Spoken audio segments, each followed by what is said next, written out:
Selamat malam, selamat datang kembali di channel Payung University.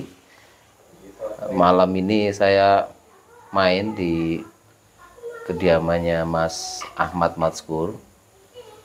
Ini PhD baru wisuda berapa hari yang lalu di Daiken. Daiken tuh nama asli, Mas. Apa namanya? Deakin University. Deakin University Di Melbourne. di Melbourne, di Australia. Jadi ya saya mengenal Mas Matskur ini lama ya, mungkin dari tahun 2000-an 7 itu, tahun dulu kurus gitu. Terus Buka kartu ini. oh iya dong, saya juga dulu, teman-teman saya dulu juga ganteng kurus gitu. Sekarang ya jelek kayak gini karena keadaan gitu. Karena udah sukses. Terus Mas Matskur ini dulu juga ini ya pernah ke Amerika ya waktu masih S1 di Stein. Nah, semester 7 di Stein dulu pernah 3 bulan apa pertukaran pelajar ya, student exchange ya di Amerika. Macam itulah ya. Terus kemudian lulus dari Stein, kemudian melanjutkan S2 di UIN Syarif, Hidayatullah, kemudian ke Deakin University. Oke, Tarbiyah itu. betul. Mas Matskur, apa ya perjalanan yang sejauh ini mengalami hal-hal yang pahit ya? Saya kira kan cerita orang sukses itu udah kebanyakan. Tapi cerita-cerita yang mungkin yang banyak orang nggak tahu gitu. Dan kalau kampungnya beliau dengan istri saya sama di Kalirejo sana. Iya, sama-sama ngapak. Ngapak juga. Ya. Betul. Dari Mana sana dulu? ketemu beberapa orang-orang ngapak. Orang ngapak, orang kepenak. Sampai di Australia juga ketemu tuh. Banyak orang ngapak. Pas di Amerika ketemu dari Tegal, jadi tambah lebih medok. Apa tadi, Mas? Iya Pak, perjalanan yang menurut Mas Matskur dari sampai sekarang udah selesai doktor ini ya, selesai PhD ini, apa yang dirasakan dulu, kepayahannya mungkin kan, kesedihannya yang belum diungkapkan ke publik gitu. Sebenarnya ya apa namanya? Mungkin ini dirasakan oleh banyak orang yang studi di luar negeri.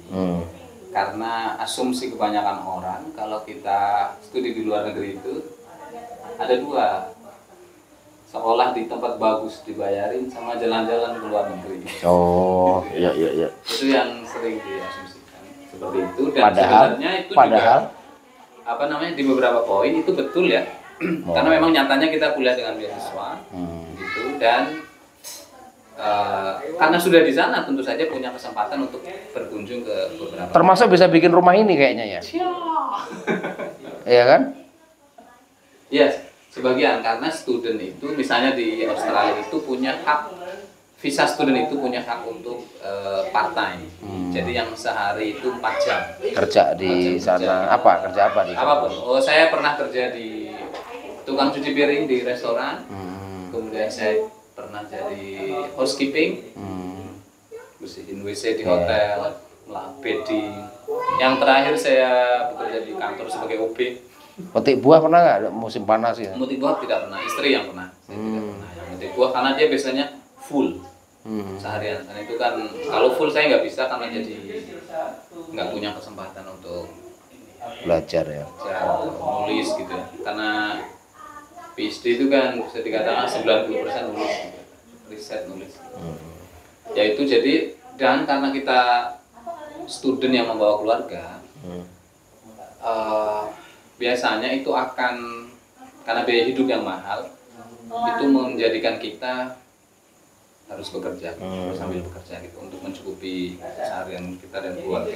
Beasiswa nggak cukup ya? Beasiswa itu kalau di konteks saya ya, itu Pas-pasan. ngepres gitu, ngepres banget gitu. Dan sayangnya saya punya kendala di beasiswa saya yang agak macet waktu itu. Jadi itu membuat worthy yang seperti saya itu harus sambil bekerja. Banting tulang. Harus banting tulang gitu. Tapi ya ini bukan nggak sendirian ya. Iya, saya nggak sendirian. Banyak orang begitu. Saya juga tidak sedang menjelekan beasiswa karena bagaimanapun juga itu adalah Sangat menolong. wasilah saya bisa sampai ke sana kan. Begitu. Karena orang seperti kita itu kan tidak mungkin tanpa beasiswa. Betul. You can imagine 1 tahun itu 350-an Juta harus jual sawah waktu itu ya. Itu belum biaya hidup itu kan. Waktu itu jual sawah tuh beliau itu. Nggak, harus ini ya. Tanah kayaknya dulu. Oh, tanah itu. Modal Ya? awalnya itu saya pinjam ke mertua. Buat jual tanah saya pinjam uangnya gitu. Untuk uang pertama, uang awal dulu gitu. Untuk sekeluarga gitu. Sama mungkin kita akan mengalami culture shock di bidang budaya sama di bidang akademik gitu. Kalau di bidang budaya, kebetulan kalau di Amerika dulu saya lebih culture shock karena di sana menurut saya gap culture-nya terlalu berbeda gitu. Misalnya saya harus menerima keadaan bahwa roommate saya, teman sekamar saya itu membawa Cewek.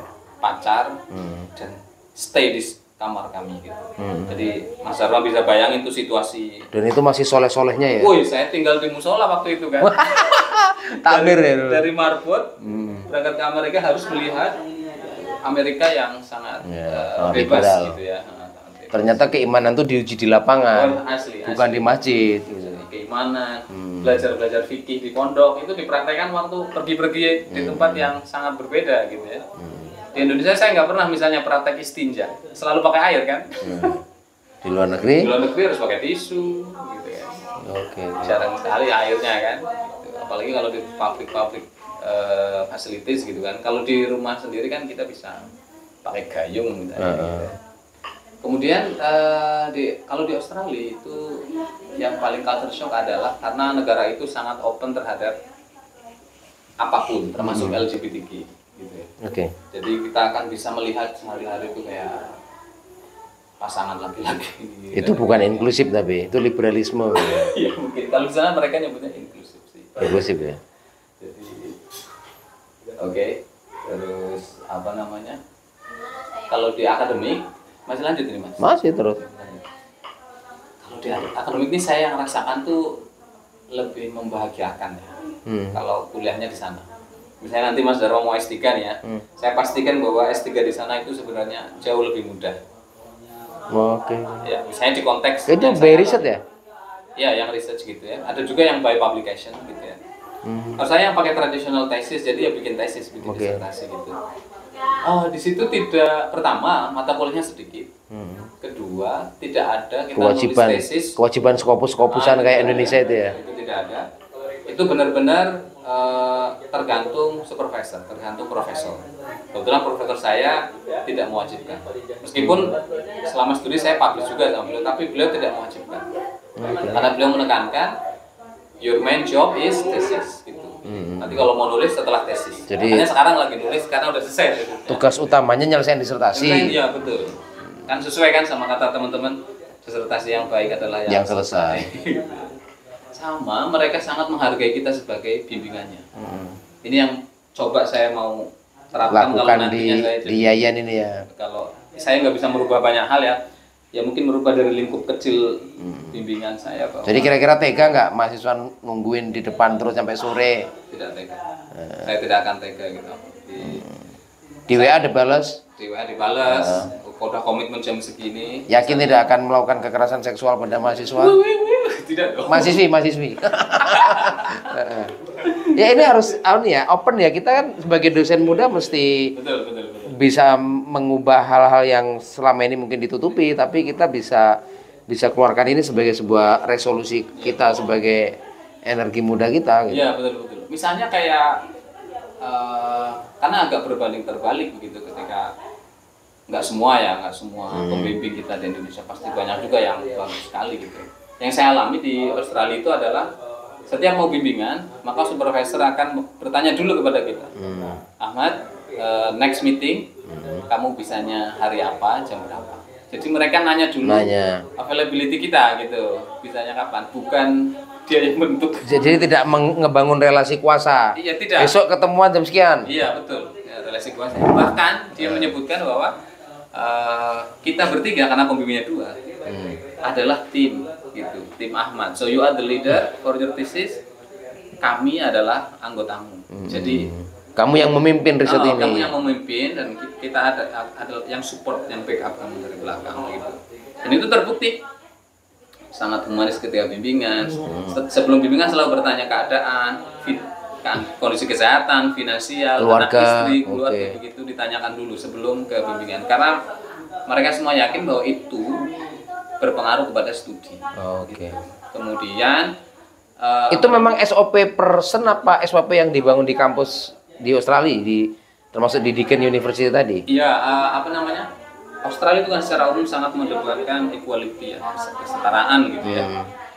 That's why yang di luar akademis juga misalnya, saya tidak menemukan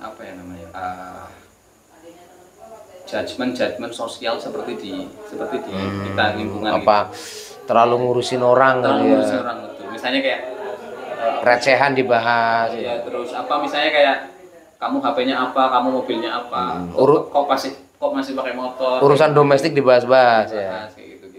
Kerjaanmu apa? Cuma UB gitu. Nah, di sana tidak ada. Orang tetap confident meskipun kerjanya tukang bersih-bersih. Gitu. Tidak. Nah, di akademik juga seperti itu. Jadi membangun relationnya itu setara begitu. Empatinya juga dapat ya. Tidak menggunakan verbal kita untuk menyakiti orang yang kondisinya berbeda-beda gitu. Betul sekali. Mereka sangat menghargai dan sangat memahami bahwa karakter masing-masing student itu berbeda. Kondisinya, background kehidupan si student itu kan pasti beda-beda seperti itu. Dari situ mereka juga sangat terbuka. Jadi misalnya mereka menawarkan teori ini di riset kita gitu, dan kita tidak setuju gitu ya. Nah, mereka akan sangat terbuka untuk diskusi. Jadi mereka nggak marah. Nggak dikritik misalnya gitu ya. Menurut saya pemahaman Prof tentang ini kok beda ya misalnya sama saya gitu. What do you think gitu. Jadi mereka sangat open gitu. Yang saya rasakan. Gitu. Apa karena memang ini ya di negara kita ini kan bahasa punya hierarki. Jadi ketika kita ngomong sama orang dosen yang lebih senior, misal dia marah itu karena bahasa kita tuh mengandung hierarki gitu. Bisa jadi. Jadi ada kasta bahwa ya mahasiswa kalau lagi dimarahi harus terima gitu. Iya. Kalau di sana tidak itu. Kalau di sana kan enggak kan? Tidak. Bahkan sekarang bahkan nyebut nama ya nama aja kan? Nama aja gitu. Saya manggil beliau Prof, dia nggak mau. Just call me Andrew gitu aja. Langsung nama gitu. Hey Andrew. Hey Andrew gitu. Hey Andrew gitu. Jadi sangat